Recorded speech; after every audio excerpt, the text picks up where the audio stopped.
আচ্ছা, একটি ৩-৪ বছরের বাচ্চার মাকে আপনারা কেন জিজ্ঞেস করেন বলুন তো? যে কোন স্কুলে পড়ো, কোন ক্লাসে পড়ো? মানে এগুলো জিজ্ঞেস করেন কেন? মানে আপনাদের মতো লোকরাই তো দুদিন পরে জিজ্ঞেস করবে যে গ্র্যাজুয়েশন কবে হলো, মাধ্যমিক হয়েছে কিনা, বিয়ে দিয়েছো কিনা, চাকরি করছে কিনা, তারপরে বিয়ের পরে জিজ্ঞেস করবেন বাচ্চা হলো কিনা। মানে আপনাদের তো জিজ্ঞেস করার কোনো শেষ নেই। তো এগুলো এখন জিজ্ঞেস করার কি দরকার? পড়াশুনো, চাপ, পরীক্ষা, চাকরি এগুলোর জন্য তো অনেক দিন পড়ে আছে। মাত্র ৩ থেকে ৪ বছর বয়স যে বাচ্চাটির, সেই বাচ্চাটিকে এত বেশি মানে মেন্টাল ট্রমার মধ্যে ঢুকিয়ে দেওয়ার কী আছে?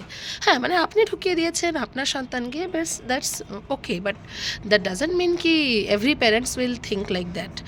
আর হ্যাঁ, মানে এগুলোর জন্য তো সত্যিই সারা জীবন পড়েই আছে।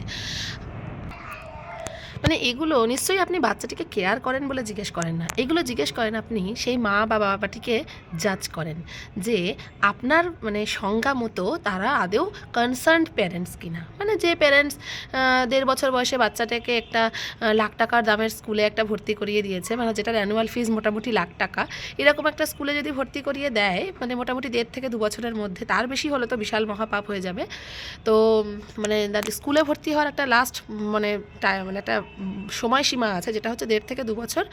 হ্যাঁ, তো তারপরে কিন্তু ভর্তি করলে একটা সোশ্যাল স্ট্যাটাস মেনটেন করা যায় না, মানে সেটা সমাজের কাছে একটা গর্হিত অপরাধ। তো ১.৫ থেকে ২ বছরের মধ্যে একটা লাখ টাকা দামের স্কুলে ভর্তি করিয়ে দিলাম, আর বাচ্চাটিকে একটা মোটামুটি তার ওজনের থেকে দ্বিগুণ ওজনের একটা ব্যাগ তার পিঠে চাপিয়ে দিয়ে রোজ ভোর ৫:৩০-৭টার সময় স্কুলের উদ্দেশ্যে রওনা দিলাম, মানে আমার সোশ্যাল স্ট্যাটাস মেনটেন করলাম।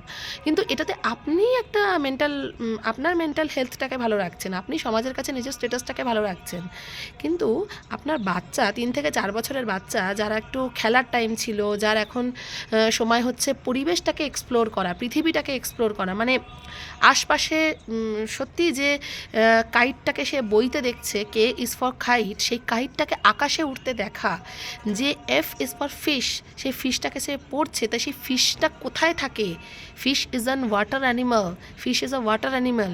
তো সেই ফিশটাকে সত্যিই ওয়াটারের মধ্যে সে দেখতে চায় এখন।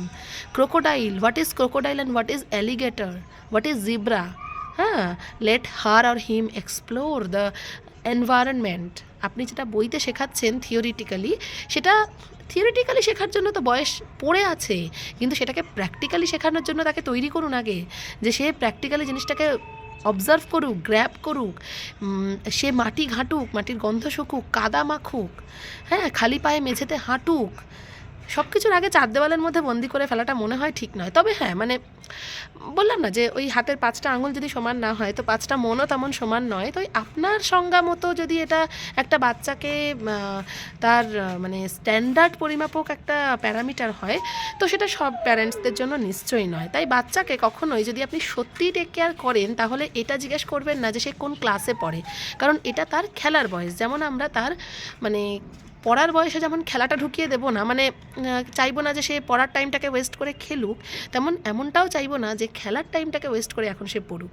আর যদি আপনার মাপকাঠিতে জানতে চান যে আমার সন্তান মানে আপনার মাপকাঠিতে কী কী জানে, তাহলে আপনি আমার সন্তানের সঙ্গে একবার ফিজিক্যালি মিট করে নেবেন, মানে 1 to 1 মিট করে নেবেন, একটু দেখে নেবেন প্র্যাকটিক্যালি। আর যদি অবশ্যই আপনার মধ্যে সেই পোটেন্সিটা থাকে তাকে জাজ করার মতো। আর দ্বিতীয় কথা হচ্ছে, আপনি আরেকটু যদি ভালোভাবে জানতে যান, তাহলে আমি বলবো যে মোটামুটি আজকালকার দিনে যাকে সর্বোচ্চ বোর্ড ধরা হয়, সেই অনুযায়ী সে মোটামুটি ক্লাস 1 মানে 1-এ যেটা পড়ানো হয়, বা কেজি 2 বা 1-এ যেটা পড়ানো হয়, তো মাত্র ৩ বছর বয়সে সে সেগুলো সব কিছুই জানে।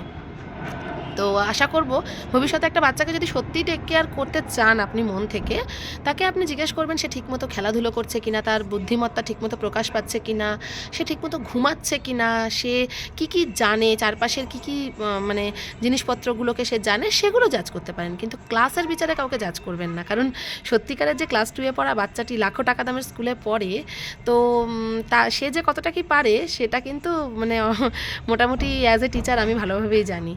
তো ঠিক আছে, তো আশা করব মানে মতামতটা আপনার একটু মানে গ্রহণযোগ্য মনে হলে গ্রহণ করবেন, বিকজ আপনার বুদ্ধিমত্তার প্রকাশটা আগে প্রয়োজন। মানে কাকে কী ধরনের প্রশ্ন করতে হয় বা কোন বয়সে কোন ধরনের প্রশ্নটা সত্যিই মানে ঠিকঠাক। হ্যাঁ,